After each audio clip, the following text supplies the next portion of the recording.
start today's lecture. Okay? So there are three main ways of turning the infinite differential equation, the continuous differential equation, into a discrete finite problem for a finite computer. The simplest to think about is finite differences, which have spot values. Then we had 2 lectures as a quick introduction to finite elements, where you break the domain into little elements, and over each element you have a nice functional dependence. So at any point in the interior, you can work out a value by finding out which element you're in, and then using the function or the variation of the unknown over that triangle, because you have a function that describes its variation everywhere. So the third one, a method of creating a finite problem, is called spectral methods, and think of them as Fourier transforms. They don't have to be Fourier, they can have Bessel functions and other things, and particularly Chebyshev polynomials, if you know what they are. Okay, spectral methods are good for very simple functions. They have to be very smooth. So there's this C infinity. That means that the function is continuous. Its first derivative is continuous. Its second derivative is continuous. In fact, every derivative is a nice continuous function. So very, very smooth functions. It needs that to work well. And it needs a very simple geometry, essentially a square. Sometimes we can do a cylinder or a sphere. But it needs a very simple geometry, and it needs very nice functions. A discontinuous function is a major issue, major difficulty. So with that major restriction, you get that they're fantastically accurate. So I've talked a lot about having first order delta x squared accuracy, second order accuracy, delta x squared. These have got they're better than delta x cubed, delta x4, delta x5, delta x6. They're in fact exponentially good. So they're very accurate. Oh, it says here, so if you have n points, the error tends to go down like e to the minus n, which is faster than any power of 1 upon n. And also, so it tends to be that when the functions we want to describe in physics and engineering are not step functions, which is what finite differences are about, or piecewise linear. They tend to be waves. And to describe a wave with 1% accuracy, with second order accuracy, you need about 40 points to go all the way up the wave and come all the way down.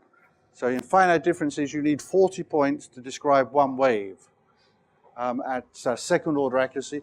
If you have a fourth order finite difference scheme, you can probably get away with 20 points in finite differencing. In spectral methods, they are waves.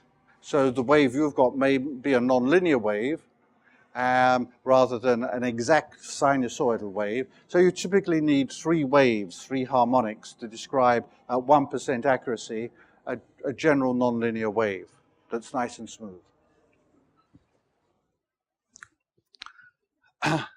So accuracy is important. And then another feature is differentiation is exact.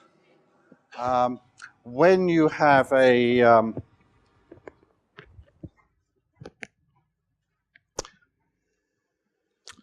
so the shortest mode, if you have finite differences, will be essentially, let's go like that.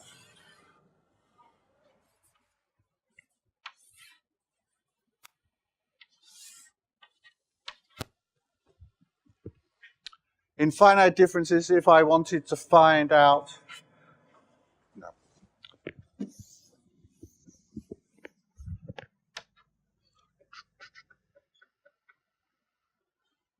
I think I just want to go.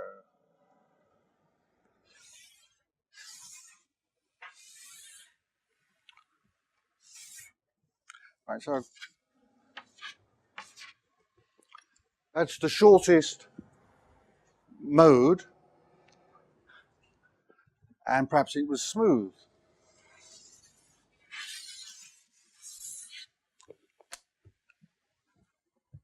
If it was a smooth wave, spectral methods of manipulating will give you exactly the right answer. But suppose I wanted to work out the derivative here at this point. I'd say essentially if I take the difference between those two, I get 0, where in fact the derivative is quite large. I think I'm going to scrap this picture. It's not working for me today. There's something coming up soon. Okay, differentiation is exact, and solving the Poisson problem is trivial. It's just one line. There's no work to do at all. You just divide by k squared. So the Poisson problem, which is all we've been struggling for a lot, whatever approach, stream function vorticity or primitive variables, solving, you had a Poisson problem, and it was hard work. It took up 95% of the computation of the flow. It takes no time at all. Of course, there are costs hidden somewhere. Okay. The cost is transforming between the Fourier transform and going back to the real representation is very time consuming. And that's where all the effort, like solving a Poisson problem, has been hidden. You can't avoid an effort. Okay. This moving between the real variables and the transform can be, there is a way of making it fast called a fast transform, but it really only exists for Fourier waves. It doesn't exist for Bessel functions. And as it says here, if there is a fast transform, and because we only need about 3 modes to represent a wave rather than 40 points, it can become competitive as a method, as long as your box is a square.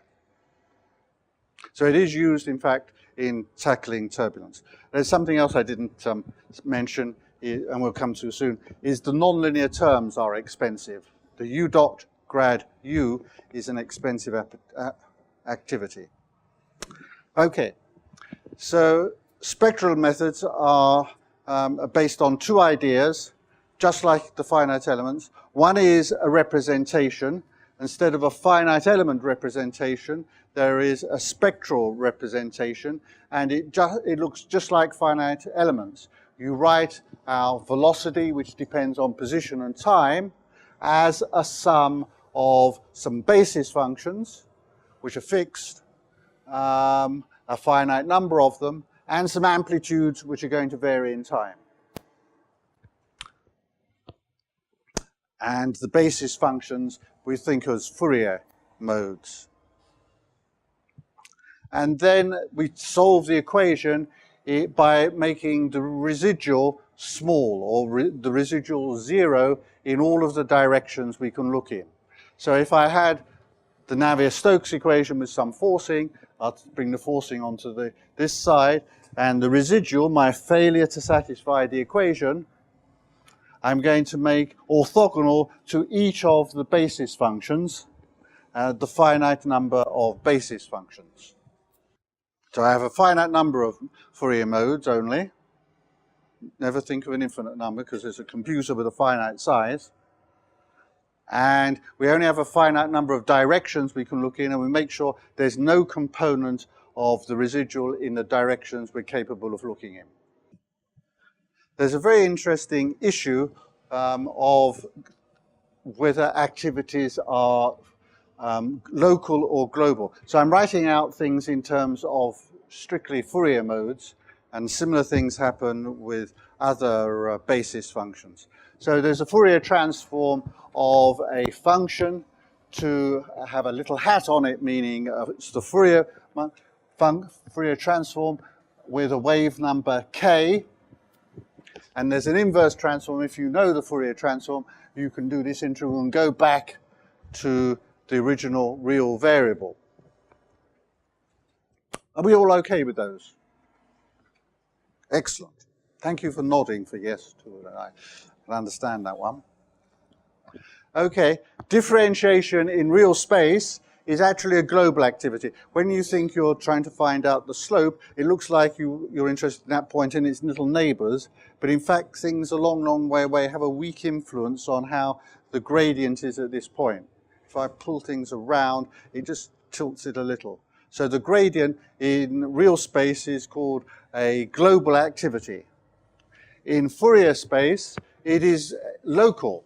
If you want to know what the Fourier transform of the derivative, so the derivative of the function with respect to x, the derivative of the function, its Fourier transform is what is the Fourier transform of the function just multiplied by ik. So only that. So it's only to find out the kth component of the transform of the derivative, you only have to know the kth component of the function itself.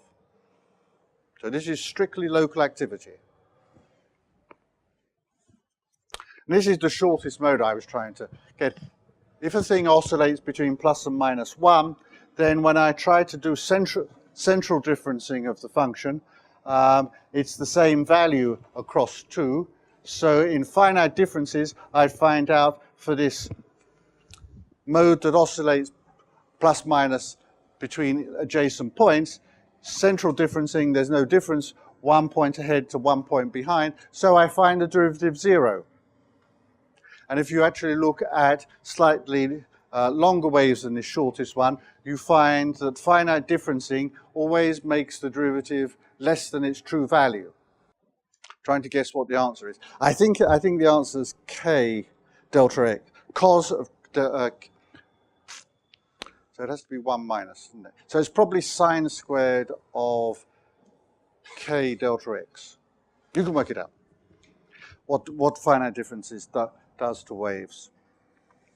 And the Poisson problem in real space was quite an expensive operation. Of course, it isn't in 1 dimension, but in 2 and 3 dimensions, of solving 2 derivatives equals rho. There's influence from the boundaries, so it's a global activity, solving the Poisson problem. In Fourier space, it's strictly local. All you have to know is the Fourier transform of the forcing function rho and minus k squared times. So all we do is we divide that, the rho, to find u, we divide rho by minus k squared. Couldn't be easier. So it's strictly local. So that's all the good things about spectral methods. Good differentiation and trivial Poisson problem.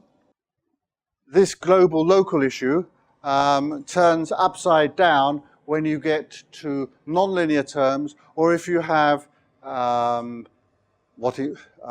spatially varying coefficient. Suppose the diffusivity or the viscosity was a function of position. When you work out the del squared, or mu del squared u, you shouldn't do that actually, it would be the divergence of mu times the strain rate, and mu would be a function of position. But if you have a coefficient that varies in space, or if we wanted u dot grad u, so it is what is the product of u and grad u, in real variables, if this was u and grad u here, to form the product is just a direct product, it's local in real space. In Fourier space, it really is a major problem. The Fourier transform of a product involves integrating over the product of all the different wave numbers which add up to k. So this is a global activity. Numerically, local is very cheap. Global is a big problem. Very expensive, it's solving the Poisson problem. Is in real space is a big global activity. Okay, so you can see now how spectral is useful and has its downsides. Okay, and the Navier-Stokes equation, unfortunately, is a combination of local activities, like u dot grad u, and global activities, like solving the Poisson problem for the pressure, or for the stream function. And there's a compromise, which is called pseudo-spectral. Pseudospectral is a combination of doing a bit of real activity and a bit of transform activity. So what we do is we evaluate the difficult nonlinear terms in real space where they're local, and then we go over to the transform world and solve the Poisson problem in a transform world, which is a local activity. And then you have to have a transform that goes from the real to the transform world. And it's done like this. So if we start knowing at one moment the Fourier transform of the velocity, we can make a transform, the red things, to go back to real space to find u. And before we do that, here we take the velocity and we multiply by ik to find out what is the transform of grad u. Then we make a transform, a red transform, to go to the real grad u. Now we've got u and grad u in real space. We can form locally u dot grad u. Then we make a transform down to find the Fourier transform of u dot grad u, which we can put into the Navier-Stokes equations and very easily find in what the pressure is, the transform pressure, and therefore we can make a time step of the transform of u to go back one time step on. So we're moving between the two, and that is pseudospectral.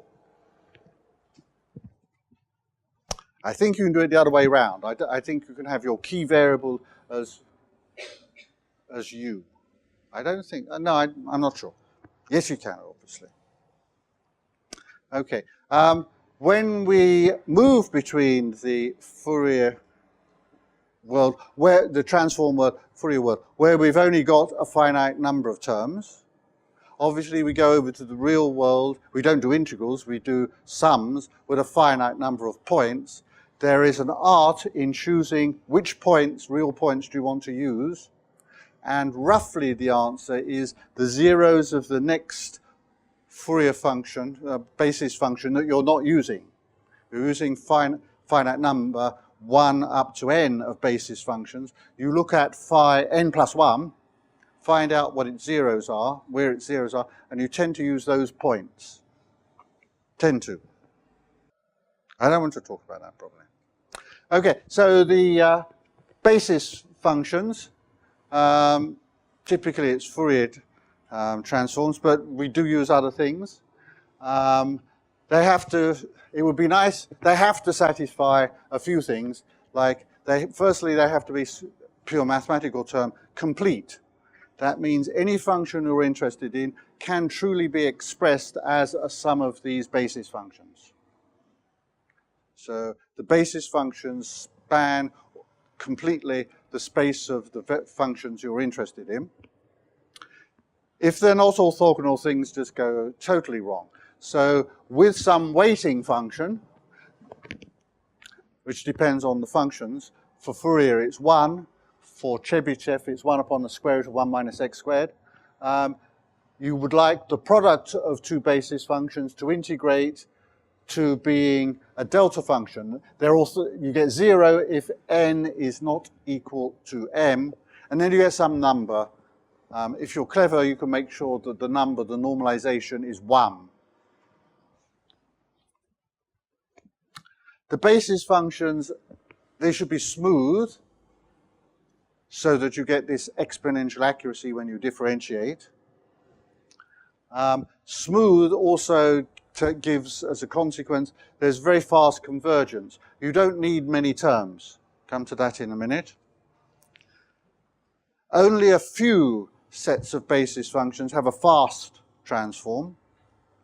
And there's an issue, it would be nice if they satisfied the boundary conditions, but that's not always possible. Okay, now, I very strongly recommend, you'll get into a mess if you don't do this. If you have what's called a fully periodic function problem, you should use Fourier series. So Fourier transforms, but the finite version is Fourier series. And you should actually use the complex form, e to the I n theta, not cosines and sines, because there's an awkward half if you use it. But anyway, use Fourier. It has to be fully periodic, and I'll define that in a minute. If it's a finite interval, from -1 to 1, from 0 to 1, you should use Chebyshev polynomials, which are a hidden version of Fourier. So they're defined, we'll come to this in a minute, they're defined such that they're n cos n theta, but with a cos, x is equal to cos theta. Okay, so this is the Chebyshev polynomials. There is this definition. So you could quite easily work out T2 would be cos 2 theta. Cos 2 theta is a half, no, cos 2 theta is 2 cos squared minus 1. So T2 of x is 2x squared minus 1.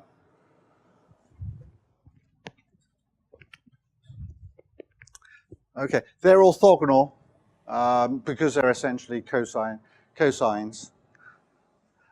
There's the first 4 of them. So if I put n equals 0, I have cos of 0, 1. If I put n equals 1, I have cos, so it's x. I've just worked out T2 as being 2 cosine squared minus 1, and then you keep going. They satisfy certain standard equations. Are there 13 or something different orthogonal polynomials that are used, and they all satisfy a second-order differential equation with at most quadratic coefficients. There is a recurrence relation. You can find Tn plus 1 from Tn and Tn minus 1. So we could check this out. T2 is supposed to be 2x times T1. It's 2x times x minus T0, which would be 1. And in fact, this recurrence relation, Tn plus 1, is used as a bootstrap method to find out what all the other ones are at a particular value of x. You started off with the first 2, and then you can find all the subsequent ones. So I can quite easily get up to T35. And then there's another relationship about derivatives, which I've never used. Okay, so for Fourier series, you use those on fully periodic domains. And these are defined such the function just at the beginning of the interval is equal to the value of the function just at the end of the interval, just before the end. Except not just the function is continuous across the boundary, but the first derivative, the second derivative, the third derivative, all the derivatives are continuous. Okay, so if it's really, this function is defined on a circle, and you could start anywhere on the circle, and it would look continuous and have all its derivatives. So we find the Fourier series as a sum of these Fourier modes, and theoretically we make an integral to find out the value of the coefficients by integrating the function over the whole domain. But of course we only have a finite number of points, so we have to use a discrete version of that integral, a discrete sum. And it's saying here that if you use this exponential rather than cosines and sines, then you don't get the awkward case at 0 where there's a factor of a half in this expression. Okay. So if a function has k derivatives, I can integrate the expression before, this expression.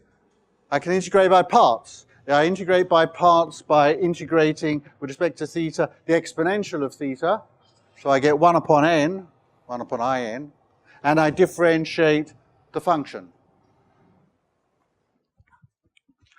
And I can do it once, twice, as many times as the function has derivatives. Suppose it has k derivatives, I can integrate the exponential k times, and I get 1 upon n to the k, and then I differentiate the function k times, and this exists, so this is happy.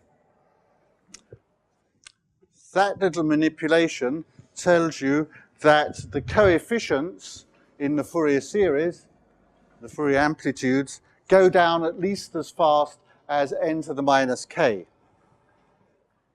So if it has two derivatives, they go down like 1 upon n squared. Three derivatives, they go down like 1 upon n cubed. 1 upon n cubed is jolly good. Goes away very fast. There's a little thing here for the pure mathematicians, which I know none of you are. There's a little o, which means faster than, because of the Riemann-Lebesgue integral lemma. Never mind about that. If, when you've differentiated k times, you hit the function has a discontinuity, if the function has a discontinuity, then the Fourier amplitudes actually go down strictly this fast and no faster. So if the function has all derivatives, it has to go down faster than all powers. And it typically goes down exponentially. And here's an example, which is quite easy to work out. What is the Fourier transform, the Fourier series, the amplitudes of a Fourier series of this function, where I'm summing over all the 2 pi integers. So this has to be strictly periodic. And the answer is the amplitudes go down, as you can see, like e to the minus n times a. And in fact, the coefficient here, in the exponent, how fast do they go down, is all controlled by the singularities in the complex plane of this analytic function. So if you understood that, you don't have to understand that. But there's some big theory going on here in the background. All we want to know is the coefficient go down jolly fast. Right, so they go down fast for nice functions. Discontinuities, they go down very badly. In fact, if the function itself is discontinuous, not the derivatives are discontinuous, the coefficients go down like 1 upon n, and a sum over 1 upon n is not convergent. It will converge because we're multiplying by cosine nx. That means that there are oscillations in 1 upon n. So that means it's non-absolutely convergent. Going down like 1 upon n means you need a lot of terms. 1% accuracy, you're into 100 terms. And this is called the Gibbs phenomena. So I've looked at the top hat function. It's, that's right. So we start at 0, we jump to 1, we go 1 all the way to pi, and then we jump down to minus 1 all the way to 2 pi. So it's plus 1 and then minus 1 for the half interval. And I've worked out all the Fourier series coefficients. They do go down like 1 upon n. And I've added together 6 terms in the red curve. I'm only plotting 0 to pi by 2, because the rest is all symmetric. There are, in the red curves, the sum of 6 terms. In the green curve, you can just about make out, there is a sum of 11 terms. And in the blue curve, there's a sum of 21 terms. So, in the middle of the interval, here, you can see the error is getting smaller. That it starts at this size, it goes down to the green size, it goes down to the blue size. So there is pointwise convergence. It's very slow because the coefficients are 1 upon n. But there is pointwise convergence to the right answer 1 there. The problem is always there is an overshoot as we get to this discontinuity, which is, I think is 18%. Does anyone know? I think there's an 18%, well, yeah, it is. This is 1.8. There's an 18% overshoot. And this overshoot moves in and moves in, so it means it can converge down there. But at a distance 1 upon n, there is an 18% overshoot. So you're always wrong by 18%, however many terms you take. Okay. So you don't want to have a discontinuity. So what you do is, if you do have to work with a discontinuity and you would like to use spectral methods, is you say the function is equal to a discontinuity plus a nice bit. you do spectral transforms on the nice bit, and you handle the discontinuity by some other method. So you have to work out where this discontinuity, where this shock wave is as it's moving along. Oh, it says 14%. It's not 14%, it's 18%. Okay. It says 14. I said it. I don't know. Look it up on Wikipedia. Okay. Now, something you should be warned about, this finite interval, where I said use Chebyshev, is that the function may look very nice and continuous in the interior, and you don't notice there's a discontinuity of the end. So if the function is not, has a value just before the end, is not equal to the value just after the beginning, if they're different, then there's a hidden discontinuity on the ends, and you would hit this Gibbs phenomenon. And I say you should use Chebyshev polynomials. And it's this change between the x variation to a theta variation which gets rid of all the problems.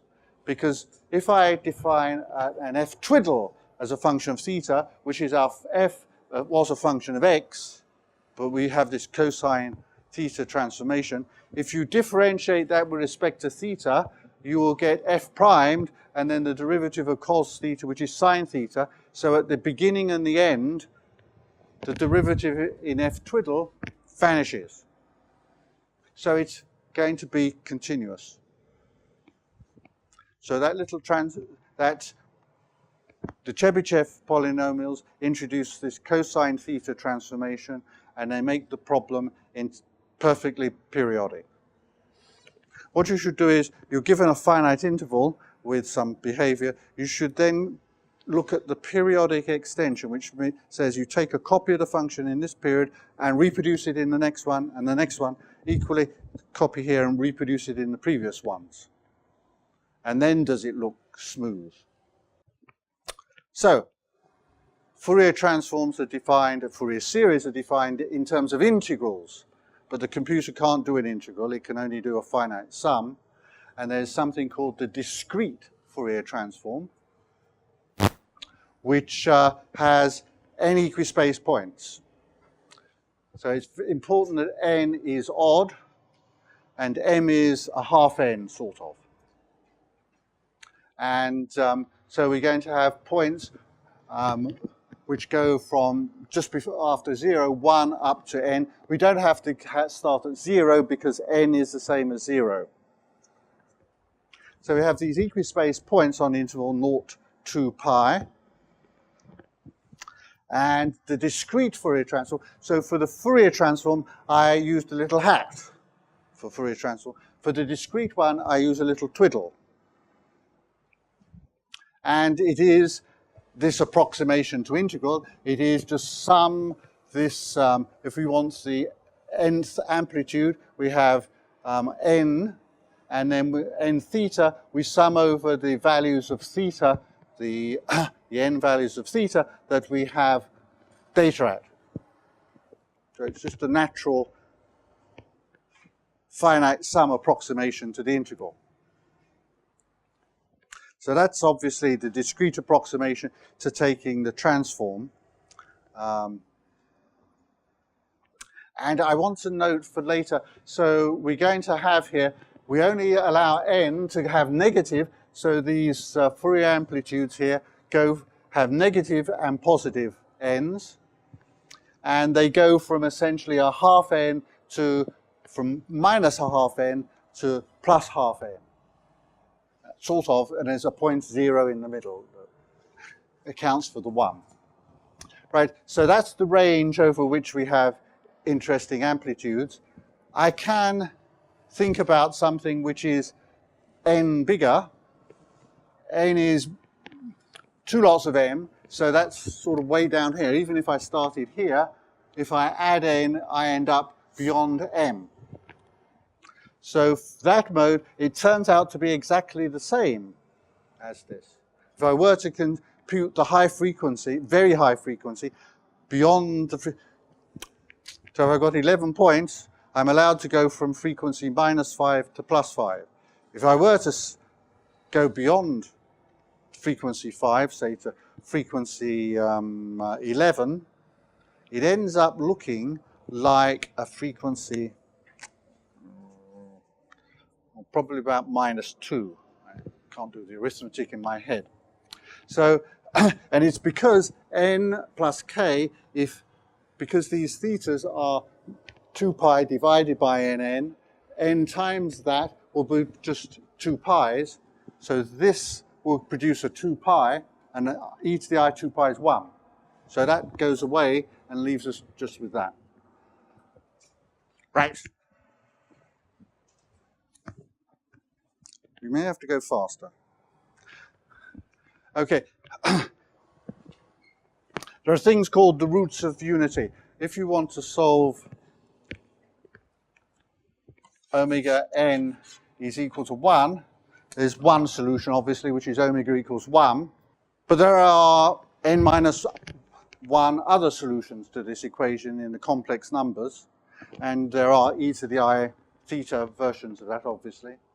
And they have a property that the sum of them, sum of all of them, other than omega equals +1, they add up to 0. That's because I can take an omega to the n minus 1, I can take a factor omega minus 1 out of that, and what I'm left with is a sum of the omegas. And that means I can work out the inverse transform. So if I take this transform, the Fourier series coefficients, and put them there, and then multiply by an e to the I theta and sum, I can, if I substitute this expression into there, I get that sum of those. I rearrange the order of the summation, and I have the minus in j thetas there, and I have the in thetas there. These are roots of unity. So if theta is one of these discrete points, a theta for another, for j or for another one, then this will be a root of unity. And in the case when theta is equal to j, this is actually 0. So this is 1. A sum of them is n. So this is 1. So I end up with, when theta equals theta j, I end up with theta j. On the other hand, if theta is equal to another point, another theta, corresponding to another of these discrete points, then this will be a root of unity, which isn't 1. The sum of them is equal to 0, and so I don't get a contribution from the theta f at theta k. So that little game there gets me the inverse transform.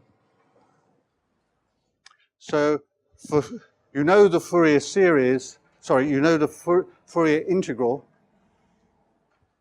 of, you know how to make the transform from a real variable to a Fourier transform, and you know the inverse transform in terms of integrals. It turns out this discrete sum for equispace points is exact as well. You can go between the original definition of the transform from the real variable to the transform variable by a finite sum, and you can go backwards from a sum of the amplitudes to get back to the function, exactly. So it's a Fourier transform, but a discrete one with finite sums rather than integrals. We're not going to talk about that one, because there's aliasing. So I mentioned a moment ago, the Fourier amplitudes for frequencies beyond the range of interest are the same. Okay, this graph, which nearly comes out, has some data points, and it has a high frequency green curve, which appears to be like the you can't distinguish between the high frequency green, which is outside the range, and the low frequency red. So it's called the wagon wheel effect. In old-fashioned movies where you have on celluloids, you have a cinematic reel, and they take a picture every 24th of a second. If you have wheels, they appear to start going forwards, and then they start going backwards. So if I go round quite fast and take a picture now, now, now, now, and now, so I was going around that way. It looks like I went there, there, there, there. It looks like I'm going backwards in low frequency. Okay. Why is that a problem? So it means that some high frequency things can, outside the range that we're supposed to be interested in, look like low frequency things inside our range where we're operating. And we get high frequencies that we didn't start with by going to a nonlinear term. So suppose there is some spectrum of frequencies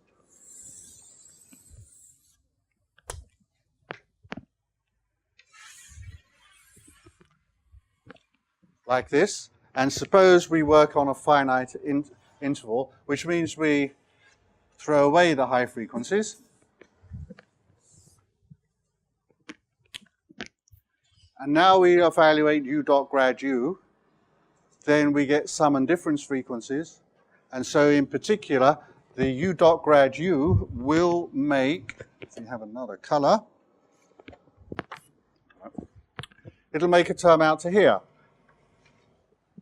So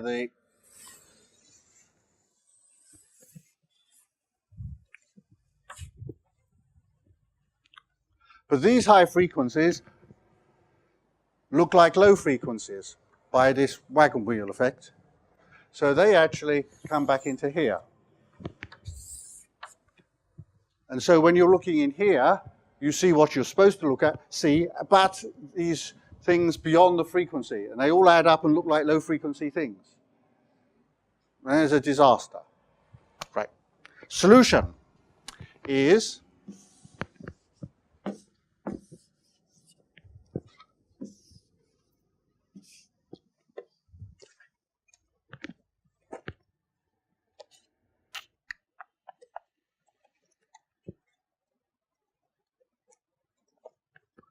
we do a 2/3 chop.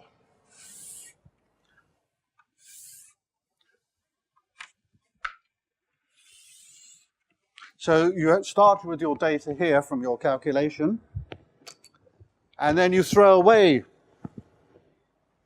from 2/3 to 1, and from minus 2/3 to 1. You throw all that away and set it equal to 0.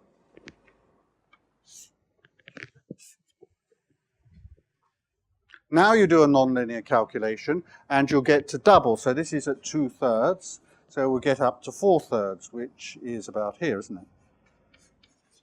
So the nonlinear effect will now get me from here to here. Now, if I take this bit here, it will certainly go down, but what it does is it goes down to over there. And equally, this bit here will go up to there, and it stays away from minus 2/3 to 2/3. So what is in the minus 2/3 to 2/3 is correct, low frequency, and it's not being contaminated by this high frequency that looks like low frequency with a discrete number of data points. There's a problem, you've thrown away 1/3 of your data. It gets worse in 2 dimensions, where you go from 2/3, you go to 4/9. And then when you go to 3 dimensions, you go to 8/27. So you're throwing away nearly everything you've got, but preserving this.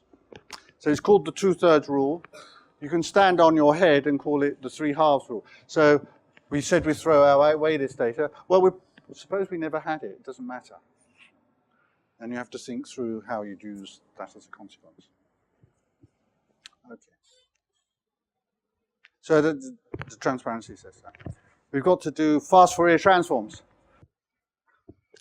So working out the Fourier transform, it looks like there are n Fourier amplitudes. Each amplitude involves a sum over n terms. This looks like an n squared operation.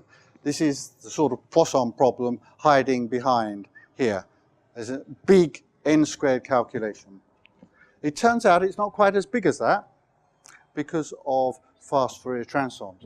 So if you take this sum and break it into even terms and odd terms, so we have the even terms here where we are summing over half the range, and we have W2, which is, so this is an e to the I theta, but it's the square of it here. And then we do the odd terms, which again is going to square. We divide by 1 power so that this even number becomes an odd number of e to the I thetas. We've got two Fourier transforms now. So we started with 1, we end up with 2, but they're 2 of half the size.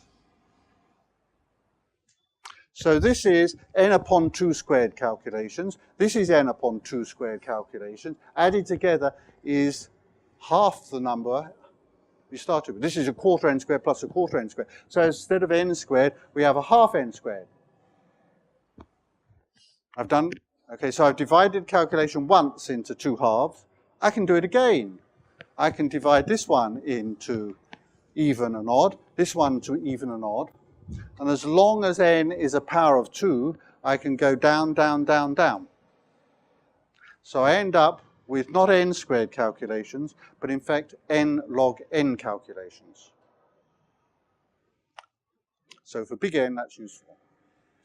And what you get involved in is, in picking up the coefficients, you have to find out, are you even or odd when I divide by 2? Are you even and odd when I divide by 2? Are you even and odd when I divide by 2? I'm asking you, what's the binary representation? You're asking me, what's the binary representation of the number I started with? And that tells you how to code this. I should tell you, if you try to code this, it will take you several days, because you really have to be exactly right. And so you should never code this. You should get it a package in the software system. Okay? So there's a package for this. Do write that down. Use package. Does it say here? It doesn't say that. When you're in 2 and 3 dimensions, there's another little trick that it looks like you have a sum over your basis functions, the product of your basis functions for the x direction and y direction, and there are some coefficients, and this then looks like there are mn terms and there are mn points. Typically it's n squared points, n squared terms and n squared points. That's n to the 4th calculation. But in fact you can see that this bit, we could work out that sum over the m part and store it, and then multiply it by the n different phi's. And so I can then reduce this calculation to being an n squared n plus an mn squared. And then in 3 dimensions, instead of being L squared, m squared, n squared, if I had different numbers of modes in each direction, well, let's have them with the same number all the way through. Okay. So instead of being n to the 6th, this turns out to be 3n4. So by realizing in the double sums, you could save a bit and reuse it. And Steve Orsag. Okay, so we want to differentiate. And in spectral, using spectral methods, you get exact differentiation. So we can produce a device that we could use in finite differencing. Suppose we have points at equispaced data. I can produce a device which will produce the derivative of that, but exponentially accurate. And the way we do it is we make a Fourier transform find the amplitude, differentiating exactly by multiplying by n, and then transforming back. I can store all that as a matrix operation. What I end up over here is only a sum of the different terms here, so it has to be a matrix times all of those. And I can work out what is going on all the way along there and create this differentiation matrix, which will involve all the points. And I can make it faster using fast Fourier transforms. Okay, so looking at the errors, when we only use 2 points, we get second order finite differences, n to the minus 2. If we use fourth order accuracy, we get n to the minus 4 errors.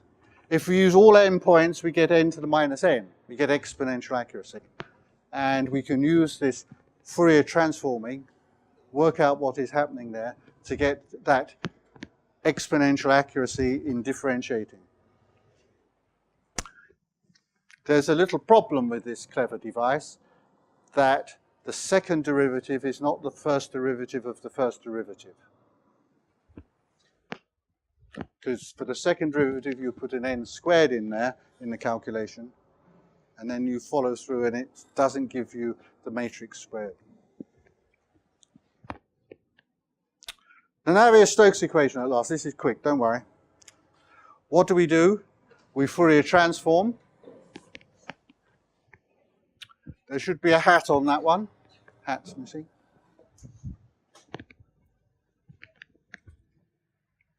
And then we can get rid of pressure. So when we Fourier transform, if I form the product, scalar product of this equation with ik, then that is 0.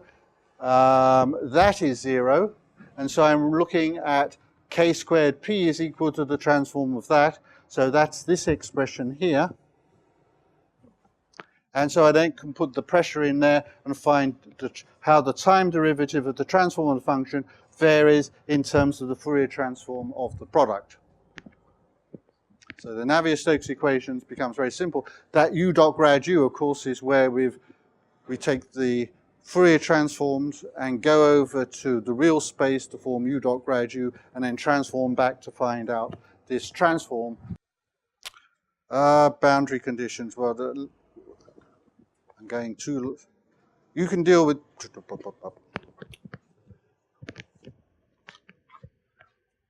If there are 0 boundary conditions, you can take the difference between Chebyshev polynomials. The Chebyshev polynomials are plus and minus 1 at the two ends. But if you take the difference between them, you get 0. So you can satisfy 0 boundary conditions. Or you can just say the finite sum evaluated at the endpoints has to equal to the boundary conditions. And then the Navier-Stokes equations has a del squared u, a two spatial derivatives of the velocity. So it has a bit of diffusion in it. And there is a problem with Chebyshev polynomials that the points get very crowded at the end so that they don't have a separation. The nth mode doesn't have a separation of 1 upon n, it has a separation of 1 upon n squared. And that stability criterion that delta t was less than delta x squared becomes delta t is less than 1 upon n to the 4th. So that's a nasty thing. You want a better time-stepping method to avoid that. Alternatively, remember, we only needed 3 modes rather than 40 points. So your n isn't so, your n for Fourier modes, you don't need so many Fourier modes. So this restriction of 1 upon n to the 4th is not quite so bad. And finally, so this is the end of discretization. We have finite differences, finite elements, and spectral. There's this issue of local and global. So finite elements, finite differences are very local, spot values. Finite elements are sort of nearby values, but fairly localized. Spectral are entirely global. Your wave goes from one side to the other.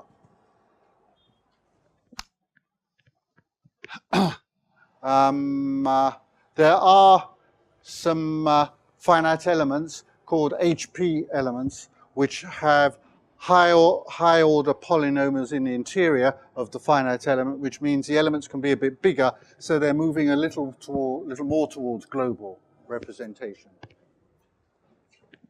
There are two other things that we'll come across later in the specialized topics. One called splines, which are fitting functions, but they somehow use all of the points. And equally, there are things called wavelets, which are waves, which are good, but they're localized waves. So these are things trying to fit in the middle, because our problem isn't local, it isn't global, it's a combination of the two. And so things in the middle might be good for you. Okay, so we're in the middle part of this lecture course, which are general things that crop up all the time. Later, the last part of the course are isolated specialized topics, and I'll do one on wavelets, and I'll do a little bit about splines. That's it. Sorry about the time. Do you have any questions?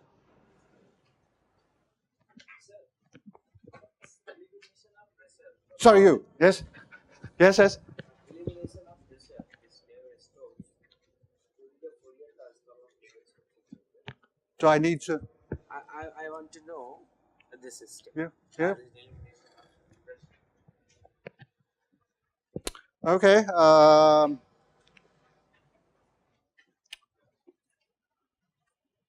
The question is, how did I get rid of pressure in the Navier-Stokes equations? Here.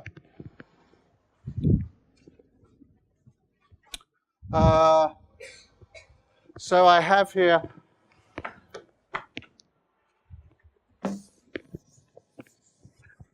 straightforward algebra. I have information,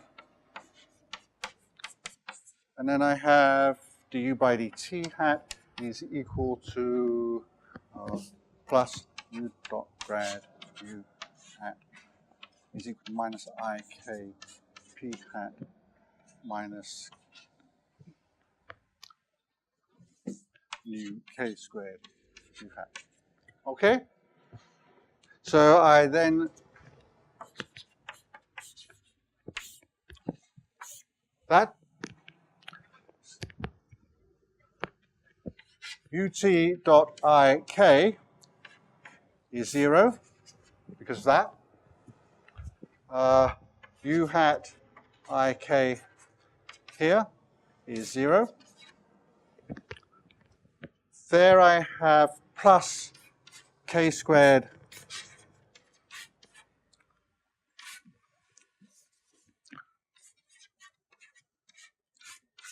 p hat, and here I have u I k. Right, so I've got this expression for p which I can put into there. So I have to divide by minus k squared. So if I do that, I have uc is equal to a minus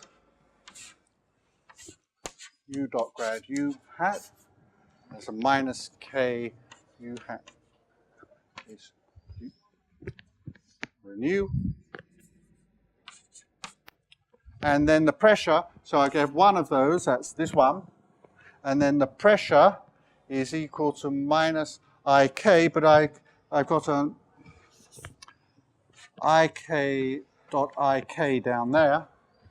So I can remove them, and because there's a minus there, I have a minus there. And then I've got a k here and a k there divided by a k squared. Okay?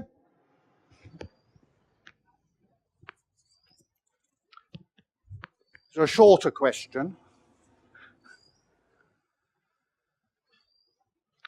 Okay, can I take a break? And then we've done discretization. Now we'll do time integration, time stepping, 6 different methods.